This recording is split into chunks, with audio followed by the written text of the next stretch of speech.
हमारे बड़े सारे वरिष्ठ मित्र यहां बैठे हैं। मंच के सामने भी भारतीय जनता पार्टी के कई लोग होंगे।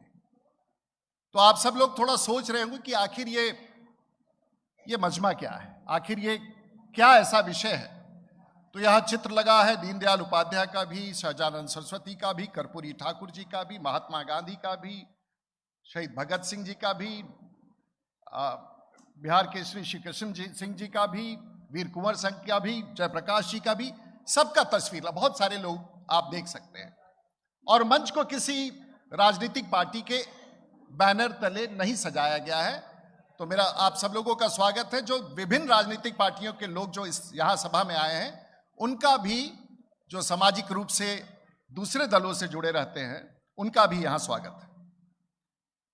यह कार्यक्रम का तरीका बिल्कुल अलग है और शायद बिहार के धरती पर इस प्रकार से एकेडमिक डिस्कशन, क्योंकि मैं इसे सभा नहीं कहूंगा, मैं इसे लेक्चर सीरीज का पार्ट मान रहा हूं। और अभी तक इसी प्रकार के लगभग 40 लाख लोगों ने मेरा संबोधन सुना है। और कहां कहां, और यह मेरा 14वां जिला है। और मैं आभार व्यक्त करना चाहूंगा इस मंच पर जितने महानुभाव हैं मंच के सामने, कि आप लोगों ने अपना आज शनिवार के दिन एक समय निकाल करके मेरे पास आने का आपने समय निकाला। हमारा कार्यक्रम इसके पहले भभुआ में हुआ, मोहनिया में हुआ, रोहतास में हुआ, गया में हुआ, औरंगाबाद में, भोजपुर में, बक्सर में, जहानाबाद में, अरवल में, समस्तीपुर में, भागलपुर में, जमुई में, और उसके पश्चात आज मुजफ्फरपुर में, पड़ोस का जिला है। और सबसे पहले हमारा सबसे करीबी जो यहाँ का संबंध रहा है, मेरे सबसे खानदान में बड़े भाई प्रोफेसर रामेश्वर सिंह जी, जो उनके बारे में मैं थोड़ा सा बताऊंगा। जो 1930-32 में अमेरिका जाकर के उन्होंने शोध किया, अपना मक्के के फसल का शोध मुजफ्फरपुर लेके आए और अपने अंग्रेज मित्रों को यहां लेके आए थे। और जो उन्होंने शोध किया, वो अंग्रेज उस समय उस फसल का पेटेंट उन लोगों ने विदेश में करा लिया, लेकिन वो लंबी कहानी है, हम बाद में आएंगे। उनको भी विशेष रूप से नमन। आज का कार्यक्रम है क्या, और हम लोग तो औसतन मंच पर खड़े होकर के देश दुनिया को संबोधित करते हैं। और यह मेरे राजनीतिक जीवन का 37वां वर्ष है। और ईश्वर की दया से, परिवार के आशीर्वाद से और सारण की जनता के आशीर्वाद से मैं लगभग 30 साल तक लोकसभा और राज्यसभा में रहा और 5 साल मैं विधानसभा में रहा। मेरा उम्र उस समय 26 साल का होगा। लेकिन शायद मुजफ्फरपुर इतने करीब का जिला होकर भी मुझे नहीं पहचान पाया होगा। सुना होगा, भारतीय जनता पार्टी के नेता के रूप में कहीं ना कहीं चर्चा हुआ। मेरा सौभाग्य रहा है कि देश के 2 प्रधानमंत्री के कैबिनेट में काम करने का मुझे मौका मिला। अटल बिहारी वाजपेयी की सरकार में मुझे नागरिक विमानन और वाणिज्य मंत्री के रूप में काम करने का मौका मिला, और वर्तमान के माननीय प्रधानमंत्री श्री नरेंद्र मोदी जी के कैबिनेट में भी पार्लियामेंट्री अफेयर्स के राज्य मंत्री और स्किल डेवलपमेंट के स्वतंत्र प्रभार के रूप में काम करने का मेरा यह भी सौभाग्य है कि देश के 6 प्रधानमंत्रियों के साथ मैं सीधे या तो विपक्ष के हैसियत से या प्रतिपक्ष के हैसियत से या उनके साथ, और मेरा राजनीतिक जीवन चंद्रशेखर जी के साथ प्रारंभ हुआ और मार्ग में कई सारे प्रधानमंत्रियों के साथ मुझे काम करने का मौका मिला। लेकिन मुझे एक मौका नहीं मिला, और उसके लिए मैं स्वयं जिम्मेवार हूं। और पता नहीं ये बोलना उचित होगा कि नहीं, उस तस्वीर को लगाइए। मेरे 30 साल के राजनीतिक जीवन की यात्रा 2 बड़े भाइयों के बीच में बीत गया। एक बड़े भाई तो वो थे जिनसे मैं, परमिंदर जी बैठे हुए हैं और कई सारे छपरा के लोग यहां हैं, विनोद सम्राट जी भी यहां हैं। एक तो बड़े भाई वो हैं जिनसे एक जमाने में जिससे पूरा बिहार लड़ता था, उससे मैं अकेला लड़ा करता था। पता नहीं आप लोगों को पता है।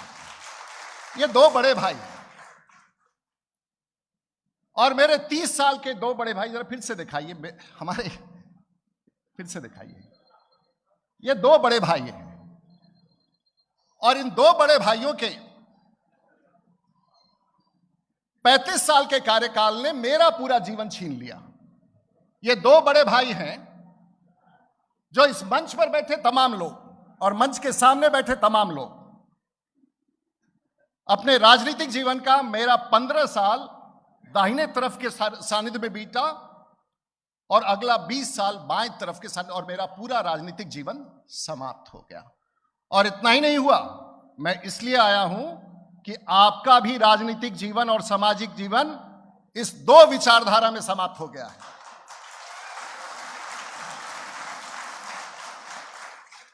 इस दो विचारधारा में आपका राजनीतिक जीवन समाप्त हो गया है। मैं इसलिए आया हूं कि कम से कम आने वाला पीढ़ी इस दो व्यक्तियों के विचारधारा से मुक्त हो जाए, इसलिए मैं आपके शहर में आया।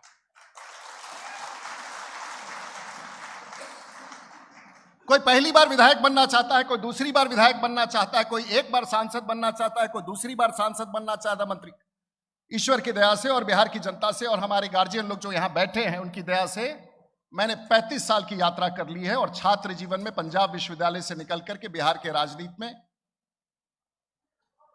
मैं टिका हुआ हूं। और क्षमा कीजिए, अभी कोई तलवार लेके मेरे पास आए हैं, आपका बड़ा सम्मान है, लेकिन मैं इतना ही कहना चाहूंगा, निषाद जी, शंकर जी, प्रोफेसर साहब, प्रिंसिपल साहब, हमारे आने और जाने के बाद आप पर कोई केस मुकदमा नहीं होगा,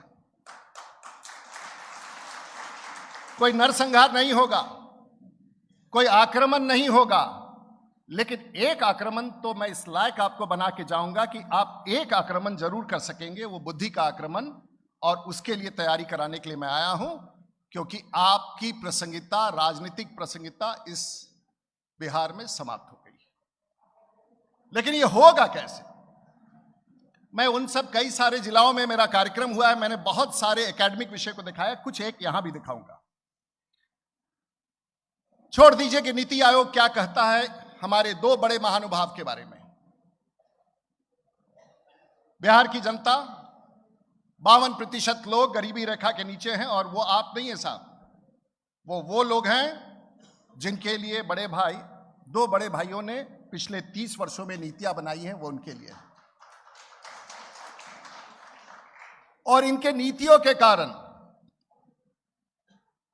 पिछले 35 वर्ष में 33 वर्ष, 2 वर्ष और ही निकल जाएगा, वैसे पता नहीं कौन कुर्सी किसको देने का गारंटी देके बैठे हुए, हमको आइडिया नहीं है।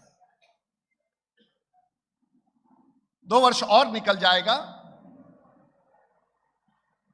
लेकिन बिहार के ये बड़े सवाल में, और मेरा एक ही बड़ा साधारण सवाल है, बिहारी आगे है तो बिहार पिछड़ा क्यों? और देश चलाने वाला, दुनिया चलाने वाला बिहार है। जरा वो शुरुआत करते हैं यहां के 2 बच्चों से, वो एक आईपीएस ऑफिसर है, एक कलेक्टर है, एक प्रिंसिपल सेक्रेटरी है। जरा वो फोटो निकाल के रखिए, मैं बताऊंगा मिलेगा क्या। और एक नमूना मैं देके जा रहा हूं, पूरा भारत बिहारी चलाता है। बंबई के किसी इमारत में आप पहुंच जाइए, बंबई के किसी इमारत में आप पहुंच जाइए तो गेटमैन भी बिहारी होगा, लिफ्टमैन भी बिहारी होगा, उस मालिक का ड्राइवर भी बिहारी होगा, घर में साफ सफाई करने वाली वो महिला भी उस ड्राइवर की पत्नी होगी जो खाना भी पका रही है, और उस इमारत में रहने वाला जो बड़ा अधिकारी है वो भी बिहारी होगा। लेकिन वो यहां नहीं है। तो जिन लोग बिहार बना सकते थे, जो बिहार बना सकते थे, वो तो बिहार छोड़ के चले गए। तो पहले शुरुआत करें, क्योंकि वो उनके पिताजी और माताजी यहां बैठे हैं, और वैसे हजारों यहां के, we call them proud father and mother. दिखाओ ना यार, उनका वक्त लगेगा क्या? कोई बात नहीं, आप देख जब आ जाए। ये कौन है? कोई आप लोग परिचित है? ये कविता जी के और इस प्रोफेसर साहब के पुत्र हैं, और बिहार के जाने माने अफसरों में से हैं। ये तो बिहारी में रुके रहे, मेरे साथ भारत सरकार में जब हम नागरिक विमानन मंत्री थे तो देश दुनिया का, और आज जो भारत में जो हवाई जहाज का आंदोलन देखते हैं, जो हवाई चप्पल पहनने वाला आदमी वाजपेयी के समय था, तो उस नीति का निर्धारण करने वाला राजीव प्रताप रूडी था तब, और उसको लागू करने वाला यह व्यक्ति था जो इनका बेटा है। इनकी नीतियां ने पूरे भारत में जाल फैला दिया हवाई जहाज का। तो एक ही थोड़ी ना इनके घर में, दूसरी बेटी को भी तो जरा दिखाइए। आप लोग सब लोग रिपुदमन जाओ से परिचित हैं। इनके दामाद, इनकी बेटी, इनका बेटा, हर आदमी उस प्रशासन, और भारत में आज के तारीख में ये इनकी बेटी का और समथिंग, ये भी आज डीजी रैंक के अफसर हैं दिल्ली में, गुजरात कैडर के। एक और दिखा दीजिए। मैं एक उदाहरण लेके आया हूं मुजफ्फरपुर का, और ऐसे हजारों हजार। और ये कौन है? अपनी बेटी का फोटो देख रही हैं? ये प्राज्ञा है, ये बेटा है इनका। ये बेटी नहीं, बेटा है कहती है। प्रज्ञा आज डीजी लेवल की अफसर है मध्य प्रदेश में। साहब, ऐसे मैं आपको 1000 तस्वीरें दिखा सकता हूं। जो बिहार का बेटा और बेटी पूरा भारत चला रहा है, जिससे वो प्रांत कितने मुख्य सचिव हो, कितने सचिव हो, कितने प्रधान सचिव हो, ये सब बिहार पूरा भारत चला रहा है। लेकिन बिहार में पिछड़ा है, आखिर क्यों? और मैं सवाल खड़ा करने आया हूं, और यह सवाल एक ऐसा सवाल है, लेकिन आप सब लोग राजनीति तो मुजफ्फरपुर की धरती और राजनीति ना समझे, लेकिन सचमुच पूछिए तो आप लोग राजनीति अब समझते नहीं। क्योंकि आप जिस व्यक्ति को, जिन लोगों को आपने सीढ़ी पर चढ़ा करके उस कुर्सी पर बैठाया 35 सालों में, उसने तो ऊपर पहुंच करके सीढ़ी को मार गिराया, और आप नीचे से देख रहे हैं। आपको नोटिस कौन ले रहा है? आप हैं कौन? आपका मतलब क्या है? एक जमाना था कि हम लोग पीछे भी थे तो सीढ़ी पर साथ साथ चढ़ते थे और व्यवस्था में अपनी योगदान देते थे। लेकिन अब समय आ गया है भाई, अब हम चढ़ेंगे तो सीढ़ी पर साथ चढ़ेंगे, और नहीं चढ़ेंगे तो सीढ़ी नीचे से खींच लेंगे। ये हम लोग को संकल्प लेना पड़ेगा।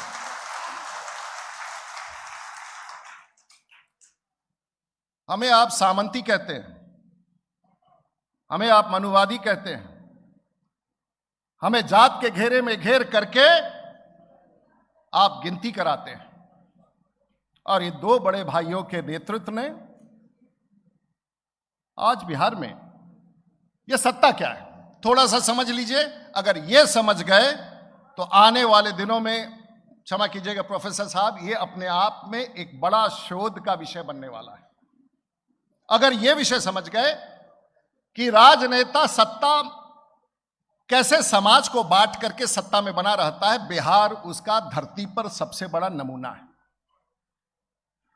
जब अंग्रेजों को लगा कि बिहार में वीर कुंवर सिंह और बहुत सारे स्वतंत्रता संग्राम से जुड़े हुए लोगों का आंदोलन शुरू हुआ, तो अंग्रेजों ने 1911 में बिहार को पश्चिम बंगाल और उड़ीसा से बांट दिया।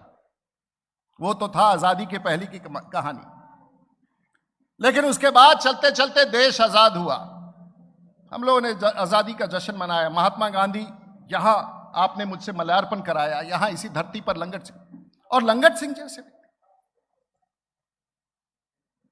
सिंह जैसे व्यक्ति जो आपने बताया कि वो 4th ग्रेड में थे ब्रिटिशर्स के जमाने में, उन्होंने सब कुछ समर्पण देके ये कॉलेज बनाया जिसके प्रांगण में हम यहां हैं।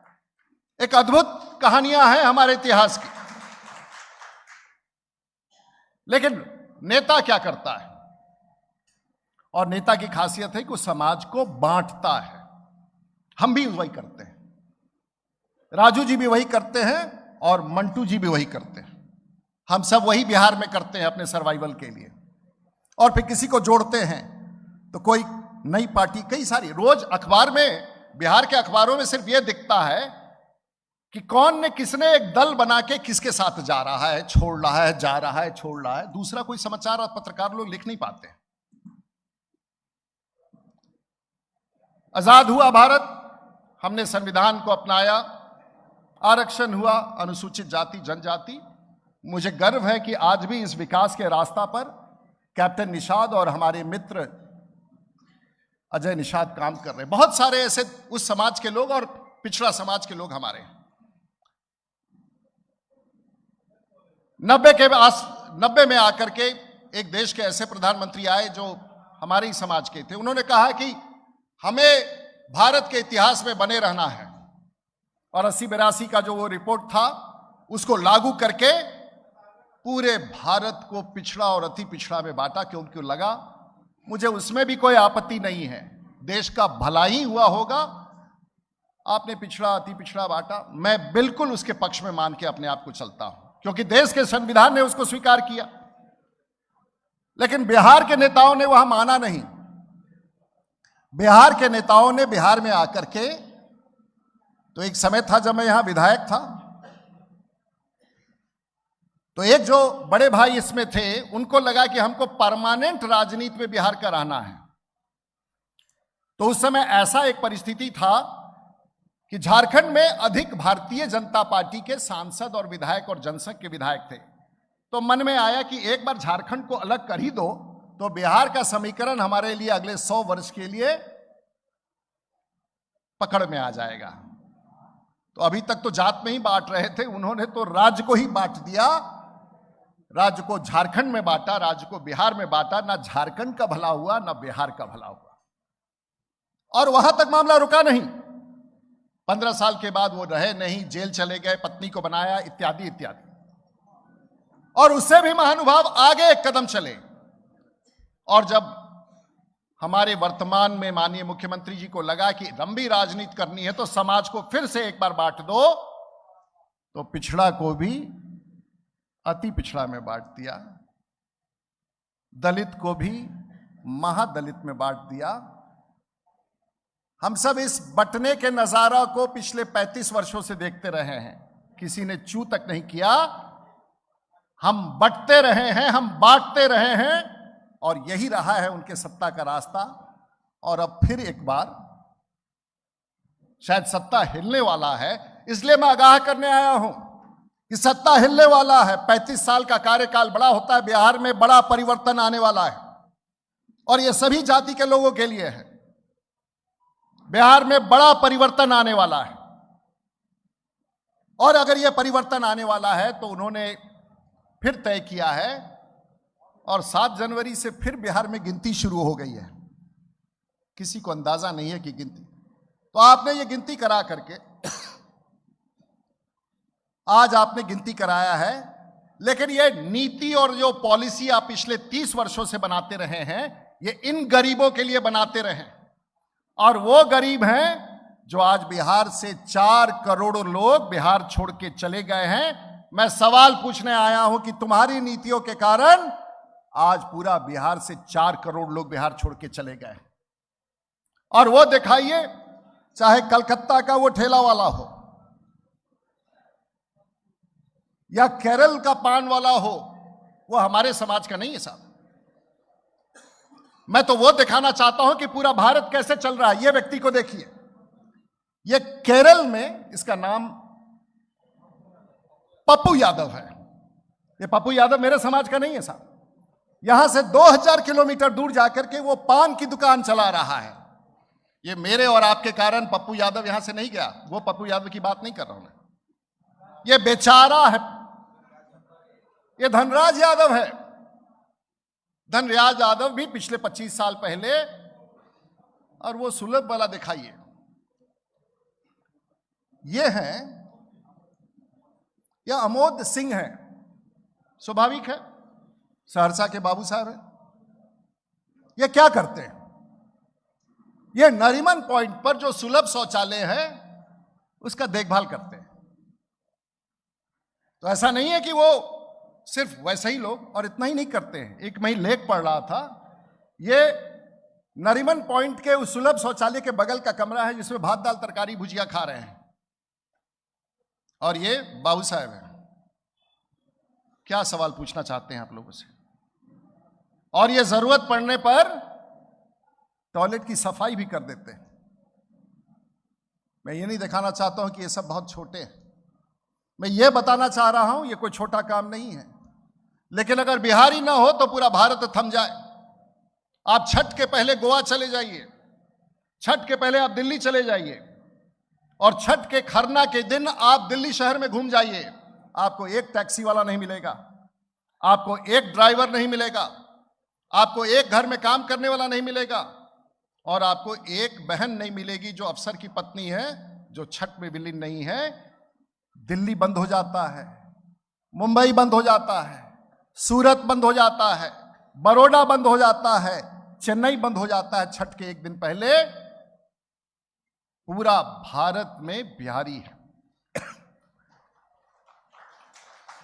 और इसको भेजने वाला कौन है? ये भेजने वाला बिहार का व्यवसाय क्या है? हम यहां से मजदूरों को ट्रांसपोर्ट करते हैं। हमारे बड़े भाई, दो बड़े भाइयों ने ऐसी नीति बिहार के बनाई है। आप तो टिके रह गए पत्रकार लोग। दो बड़े भाइयों ने ऐसी कि बिहार पूरे भारत का मजदूरों का ग्लास सप्लायर बन गया है। यह हमारी नीति है 30 साल की। अभी मैं गाड़ी में आ रहा था, ये बैठे हैं हमारे मित्र मंटू जी, नीतीश कुमार जी के समाज के हैं। हमने पूछा, मंटू जी आप अपने दोनों बच्चे को बाहर पढ़ा रहे हैं, बिहार में क्यों नहीं पढ़ा रहे हैं? फिर मैंने इनसे आस्ते से पूछा, मंटू जी ये बताइए आपके बच्चे बिहार में कहां आके रहना चाहेंगे? तो कहा नहीं सर, वो तो लोग कह रहा है कि इंदौर रहेंगे, तो कोई कह रहा है बंबई जाएंगे। और हर घर की कहानी यही है। रोहित जी मेरे साथ आए, मेरे मित्र हैं। इस मंच पर बैठे निषाद जी हो, सो गुजरात का कोई बेटा ये नहीं करता है कि हम गुजरात छोड़ करके बाहर कहेंगे। वहां पर आईटी कंपनी है, वहां पर कोस्टल टूरिज्म है, वहां पर ट्रांसपोर्टेशन है, वहां हवाई अड्डा है। लेकिन हमारे घर में हर, अगर इसी में प्रोफेसर साहब लोग और चाहे किसी के हाथ उठा ले, आप अपने अगली पीढ़ी को बिहार से बाहर भेज रहे हैं। लेकिन आखिर क्यों भेज रहे हैं? तो छोटा भी बिहार छोड़ के जा रहा है, बड़ा भी बिहार छोड़ के जा रहा है। आखिर ये कब तक हम बंटते रहेंगे? एक बड़ा सवाल है। किसी ने यहां तलवार जब दिया तो मैंने कहा कि भाई तलवार तो ठीक है, मैं वीर कुंवर सिंह, महाराणा प्रताप, शाहजहां सरस्वती, ये तमाम आंदोलन वालों को याद करता हूं और उनकी प्रेरणा लेता हूं। लेकिन समय बदल गया है। अब तो अगर दुश्मन को मार गिराना है तो एक बटन दबाइए, एक मिसाइल निकलेगा और 2000 किलोमीटर जाके दूर दुश्मनों को मार गिराएगा। हमें यह कदम उठाना है, हमें यह कदम उठाना है। और यह बिहारी वैसा बिहारी है। आप मुझे बताइए, आप सब लोग, कई लोग किसान भी हैं, हमारे मजदूर, हमारे गरीब, आप चेन्नई के फैक्ट्री में भी जाएंगे तो आपका गरीब वहां पर दिखेगा। आप पंजाब के खेत में जाएंगे और वो निकाल के रखिएगा जो अभी 4-5 तस्वीरें, देश में मरने वाला भी अगर सबसे ज्यादा लोग कोई है, देश में मरने वाला सबसे ज्यादा मजदूर कोई है तो वो बिहारी है, और आपके गांव का है, आपके घर का है, आपका समर्थक है। दिखाइए वो पंजाब का, वो दिखाइए पुणे का वो वीडियो दिखाइए। मैं हूं आपके साथ पलक प्रकाश, दिखाएंगे आपको रफ्तार के साथ खबरें। लेकिन आपको उसके पहले एक बड़ी खबर बता दें, पंजाब के लुधियाना से मिल रही है, जहां पर आग लगने से बड़ा हादसा हुआ है। आपको बता दें, हादसे में बिहार के रहने वाले 7 लोगों की मौत हो गई। घटना लुधियाना के टिब्बा रोड पर स्थित मक्कड़ कॉलोनी में हुआ है हादसे में मारे गए सभी लोग बिहार के समस्तीपुर जिले के रहने वाले बताए जा रहे हैं। सभी 7 लोग एक ही परिवार के थे।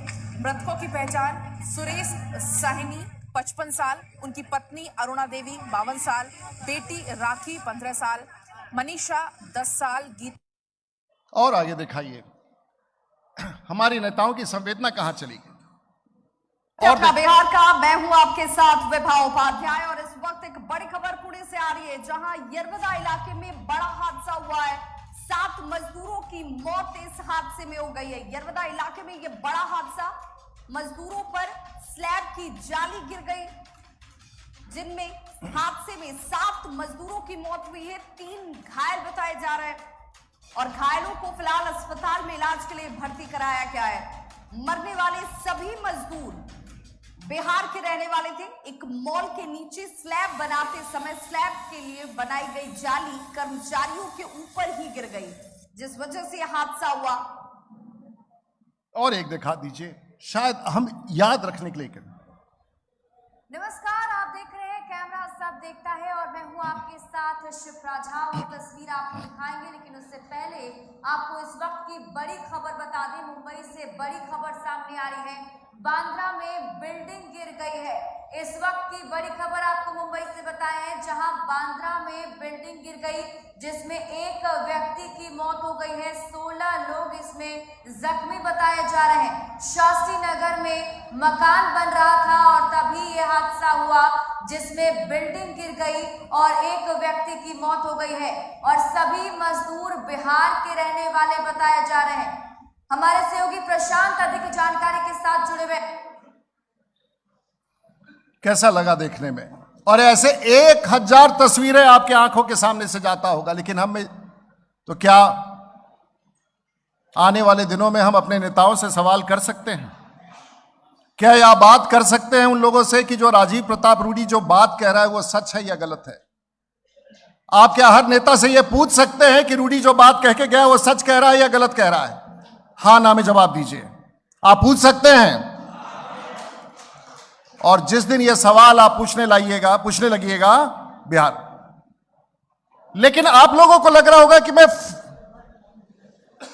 मुझे गर्व है कि मैं अगड़ी समाज से हूं, तो पीछे एक जहानाबाद में कार्यक्रम हुआ, बक्सर में कार्यक्रम हुआ, दरभंगा में कार्यक्रम हुआ, और वहां लोगों ने कहा कि रूडी जी यहां ब्रह्मऋषि समाज के लोग आपके कार्यक्रम में नहीं आएंगे, ब्राह्मण समाज के लोग बक्सर और दरभंगा में नहीं आएंगे। मैं आपको बता देता हूं, मैं विचारों के साथ उनके बीच में गया था, और जितनी बड़ी संख्या में ये लोग आए, मेरा हौसला बुलंद करके गए, क्योंकि ये बिहार की बात करने आए थे। लेकिन मैं एक चीज स्पष्ट कर देना चाहता हूं, आप लोगों को लग रहा होगा, और यहां सब समाज के लोग होंगे, आपको लग रहा होगा कि मैं फॉरवर्डों की बात कर रहा हूं। नहीं, मैं बिहार की बात कर रहा हूं। और अगर आपको लगता है मैं फॉरवर्ड हूं, तो अगर बिहार बैकवर्ड है तो हम और आप फॉरवर्ड कैसे हो सकते हैं? जरा हमको ये फॉर्मूला समझाइए। मेरा हिस्सा तो तुम खा जाते हो जब समय आता। हम तो सब बैकवर्ड है भाई। जब हम सब बैकवर्ड हैं तो हमको फॉरवर्ड रहने का सवाल कहां से पैदा हो सकता है? जब राज्य पिछड़ा है, जब राज्य में गरीब है, राज्य के मजदूर मर रहे हैं, जब पूरा भारतवर्ष में मजदूर हम दे रहे हैं, तो यही हम नहीं कहते हैं। आपको लगता हो कि राजीव प्रताप रूडी मुजफ्फरपुर में आके ये बात बोल के गए हैं? आप देखिए पार्लियामेंट में मैंने क्या कहा, और ये भारत का सबसे बड़े लोकतंत्र की संस्था पर मैंने क्या कहा कि अगर बिहार बैकवर्ड है तो राजीव प्रताप रूडी भी बैकवर्ड है।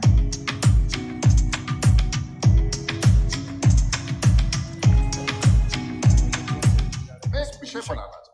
ये देश के भीतर जो ये विकास का स्वरूप है, ये आखिर ये बिहार यूपी, जहां बिहार अगर और यूपी अगर देश होता दुनिया में, तो 5वां 6ठा दुनिया का सबसे बड़ा देश होता। लेकिन मेरा ये पीड़ा है, अब बिहार को लोग बैकवर्ड करते हैं, पता नहीं वहां जाति से लोग बैकवर्ड करते हैं कि फलाने जाति का है वो फॉरवर्ड का है। साहब मैं तो बैकवर्ड स्टेट से आता हूं, मैं तो बिहार को नारा देना चाहता हूं कि मैं भी बैकवर्ड हूं। अगर बैकवर्ड से ही उस राज्य का भविष्य बदल सकता है, तो मैं बैकवर्ड हूं और बैकवर्ड स्टेट की लड़ाई लड़ूंगा। मेरा भी परिभाषा बैकवर्ड में ले लीजिए, क्योंकि मुझे मत वंचित कीजिए बैकवर्ड करके कि मैं तुम्हारा हिस्सा नहीं हूं। संजय जायसवाल जी, बैकवर्ड अगर राज्य है तो बैकवर्ड अगर राज्य है तो मैं भी बैकवर्ड राज्य का हूं, मैं भी बैकवर्ड हूं, और मैं भी बिहार को बैकवर्ड के नाम पर ही अपना चेहरा बैकवर्ड बनाते हुए कि देश में पूरे हमारे गरीब मजदूर पूरे भारतवर्ष में फैले बिहार में क्या ये सच्चाई है। और अभी तक हमने कोई राजनीति की बात नहीं कही है, हमने किसी नेता के बारे में खिलाफ।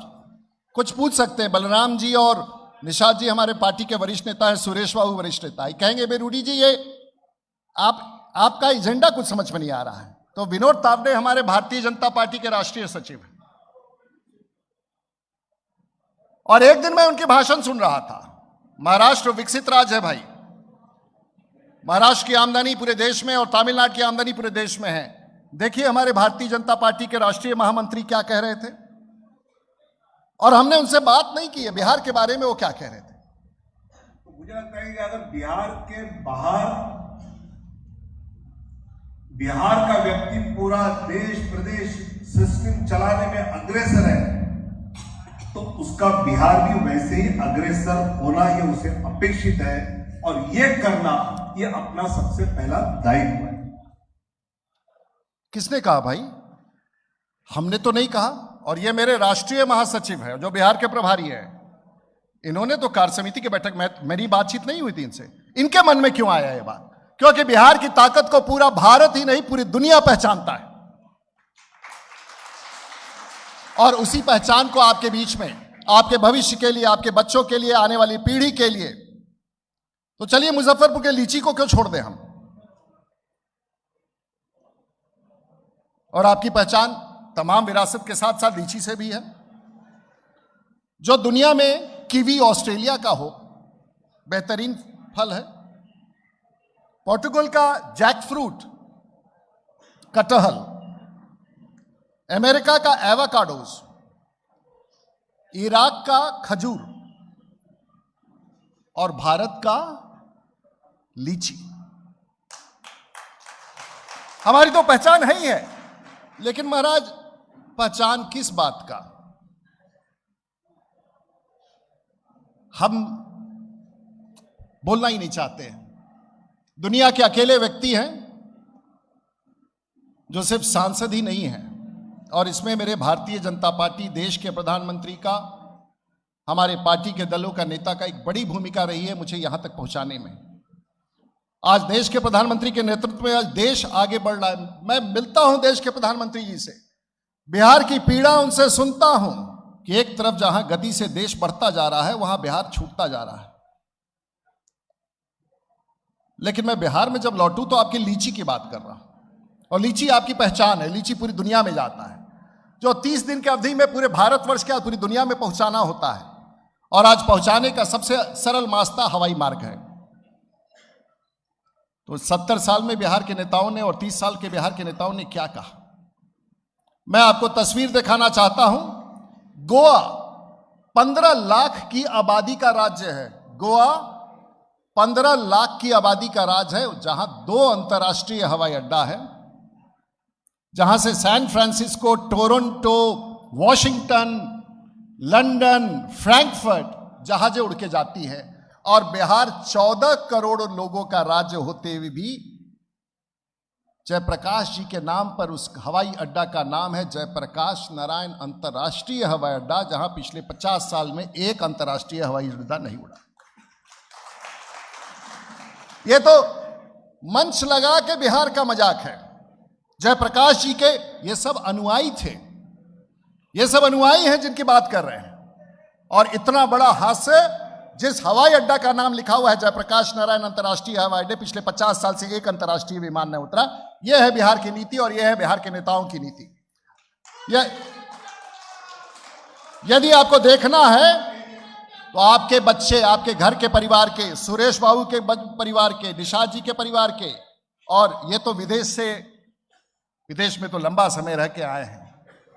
जरा दिखाइए वो तस्वीर पटना हवाई अड्डे का, और दिखाइए वो तस्वीर पंजाब के हवाई अड्डे का, और दिखाइए वो तस्वीर बेंगलोर का। ये है पटना। देखिए एक बच्चे को कैसे ले जा रही है, बक्से पर बैठा करके बच्चे को ले जा रही है। ये है आपका पटना हवाई अड्डा, ये है हमारा बिहार। और इसी के गर्व पर 14 करोड़ लोगों के ये 2 बड़े भाइयों के नेतृत्व में हम लोग अपना, ये बेचारा देखिए कितना सुंदर से बैठा हुआ है। अब दिखाइए जरा चंडीगढ़ का हवाई अड्डा, या दिखा दीजिए बेंगलोर का हवाई अड्डा। साहब ये है चंडीगढ़ का हवाई अड्डा, और इसमें म्यूजिक वगैरह नहीं डलवा पाए। ये है चंडीगढ़ का हवाई अड्डा। जाने वाले, पटना से चंडीगढ़ जाने वाले अधिकांश बिहारी हैं। आप इसको भी छोड़ दीजिए। आज से 2003 में जो व्यक्ति पूरे भारत के हवाई अड्डों को सजा रहा था,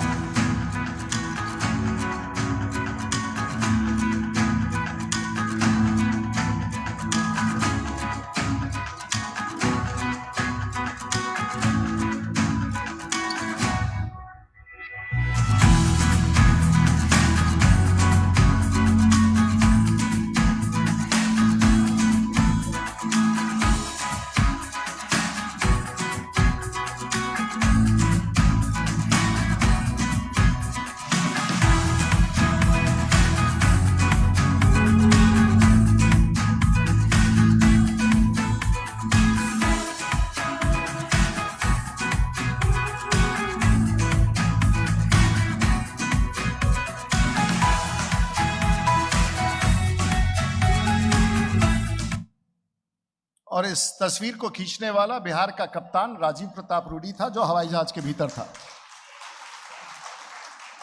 और मुझे गर्व है कि मैं दुनिया का अकेला एक ऐसा सांसद हूं, और निशाद जी भी मेरे पैसेंजर रहे हैं और राजू बाबू भी रहे हैं, विक्रम दुनिया, लेकिन मेरे लिए गर्व का विषय नहीं है। मेरा सिर शर्म से झुक जाता है जब लोग निर्यात की बात करते हैं, जब हमारे बच्चे यहां से बेंगलोर जाते हैं हवाई जहाज पकड़ने, बॉम्बे जाते हैं, दिल्ली पकड़ने जाते हैं, और पिछले 3 साल से बिहार में का दक्षिण एशिया का सबसे बड़े हवाई अड्डा का प्रस्ताव राजीव प्रताप रूडी ने बिहार के सरकार को दे रखा है। मैं अपने घुटनों पर जाकर के कभी राजनीति पे इतना झुकता नहीं हूं। मैंने माननीय मुख्यमंत्री से कहा कि आने वाली पीढ़ी के लिए निर्णय लेना जरूरी है। जो बच्चे अपने बागान से लीची दुनिया भर में बेचना चाहते हैं, उसके लिए यह निर्णय है। लेकिन जिसके पास सत्ता होता है उसके पास ही अहंकार होता है, वो दूसरे की बात नहीं सुनता। और जिसको 20-20 साल का सत्ता दे के रखेंगे, वो आपकी और हमारी बात कभी नहीं सुनेगा। तो मुझे पूरे उन लोगों से अपील है कि 35 साल हमने सामंती रूप में तुम्हारा बड़ा नुकसान किया, तुमने मुझसे बदला ले लिया 30 साल इन 2 बड़े भाइयों को कुर्सी पर बैठा के, वो बदला समाप्त हो गया। अब कम से कम बिहार के लिए एक बार ऐसे लोगों को राजनीति में आगे लाओ जो आने वाली पीढ़ी के साथ न्याय कर सके। यह मेरा अभियान है।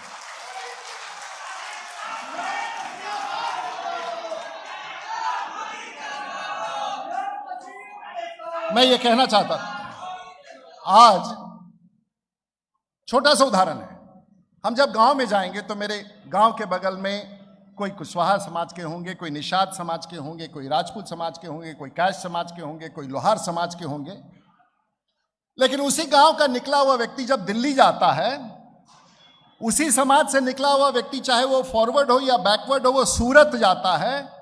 उसी समाज से निकला हुआ व्यक्ति जब वो चेन्नई जाता है, पुणे जाता है, बेंगलोर जाता है, बंबई जाता है, तो वहां कोई उसे कुशवाहा नहीं कहता है, वहां कोई उसे निषाद नहीं कहता है, कोई वहां उसे भूमिहार नहीं कहता है, कोई वहां उसे राजपूत नहीं कहता है, कोई उसे ब्राह्मण नहीं कहता है, कोई उसे कुर्मी नहीं कहता है। उस झुग्गी में रहने वाले, उस भवन में रहने वाले व्यक्ति को वो बिहारी कहता है। बड़ा कमाल है भाई, बाहर जाके बिहारी हो जाते हो और यहां जब रहते हैं तो जात में बढ़ जाते हैं। तो ये हमारा कमाल है। ये जो आगे हमारे मित्र लोग बैठे हुए हैं और इस मंच पर, ये हमारा कमाल है कि बिहार में लाते के साथ हम लोग एक दूसरे को तुरंत बांट देते हैं। ये हम नेताओं का कमाल है साहब, प्रोफेसर साहब का कमाल है, टीचर साहब का कमाल है। अभी धर्मेंद्र जी बैठे हुए तो उनको है कि भाई सब राजपूत हमको वोट देगा कि नहीं देगा। अरे भाई, ऐसे नौजवान को जो मैं इस उम्र में 26 साल में आया था तो बिहार में तब जीत के गया था जब डॉक्टर जगन्नाथ रघुनाथ और प्रभुनाथ थे। छपरा की जनता और तरैया की जनता ने मुझे 26 साल में विधायक बना दिया था। आज भी ये नमूना बैठा हुआ है, ये नौजवान बैठा हुआ है। उस समय किसी ने जाति नहीं पूछा था हमारा, और आज यही बात लेके तो हम आपके बीच में आए हैं कि वो जब बिहारी, रूडी भी बिहारी, सब बिहारी जब दिल्ली जाता है तो वही बिहारी दिल्ली में आम आदमी पार्टी की सरकार बना देता है, वही बिहारी गुजरात में भारतीय जनता पार्टी की सरकार बना देता है, वही बिहारी बंगाल में टीएमसी की सरकार बना देता है, वही बिहारी पंजाब में आम आदमी की पार्टी की सरकार बना देता है। तो वो बिहारी बिहार में अपनी सरकार क्यों नहीं बना पाता है? यही एक सवाल आपसे पूछना है। लगे रहिए आप लोग। जिस राज्य में एक भुवनेश्वर में अभी वर्ल्ड कप खत्म हुआ, जरा पूछिए हमारे किसी नेताओं से कि वर्ल्ड कप क्या होता है और कहां होता है और कब कब होता है।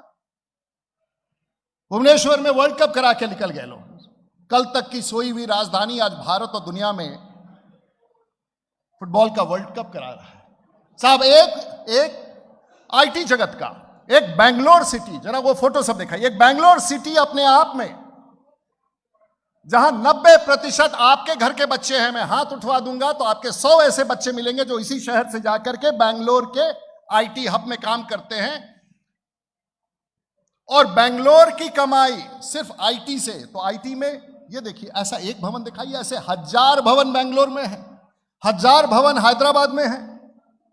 नेक्स्ट सिलिकॉन वैली, ये बेंगलोर आईटी हब साहब, 14 करोड़ की आबादी में एक भवन ऐसा दिखा दीजिए आप। और इसमें क्या है, भवन है और ऑप्टिकल फाइबर का नेटवर्क है और हमारे नौजवान हैं, हमारे बेटे, हमारी बेटियां हैं जो पूरी दुनिया को चला रही।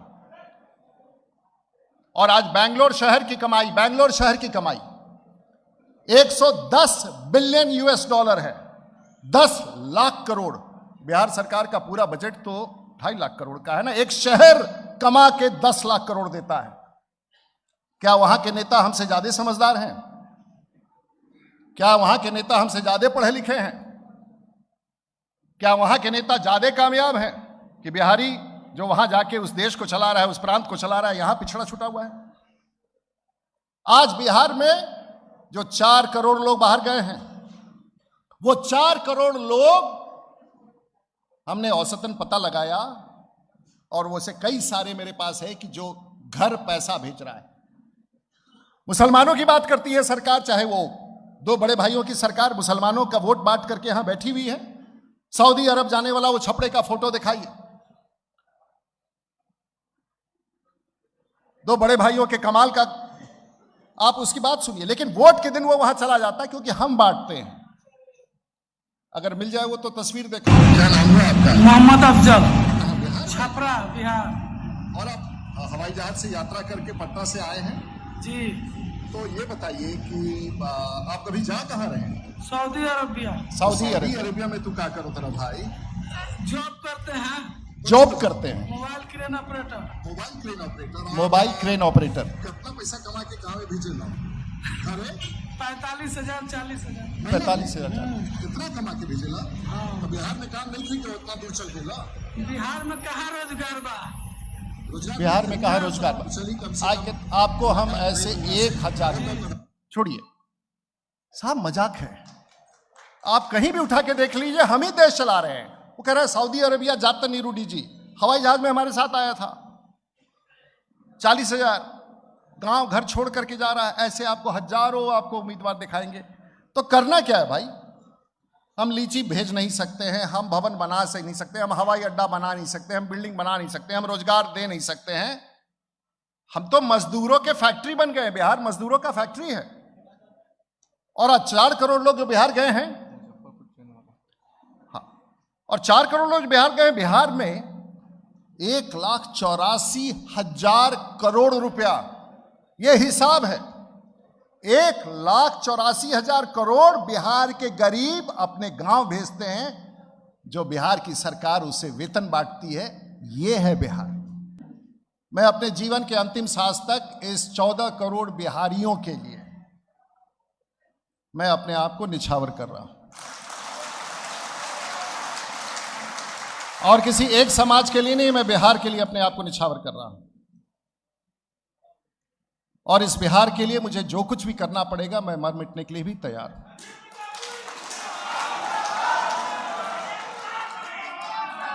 लेकिन मेरा आप लोगों से एक ही अनुरोध है, कल आपके पास अभी कोई विधानसभा का चुनाव नहीं है, लोकसभा का चुनाव नहीं है, इसलिए कोई कह नहीं सकता कि मैं पॉलिटिकल वोट मांगने आया हूं। लेकिन मेरा आप सब लोगों से अगर मेरे बात से 1% है, तो मेरी बात का ये चर्चा को अपने गांव तक पहुंचाइए।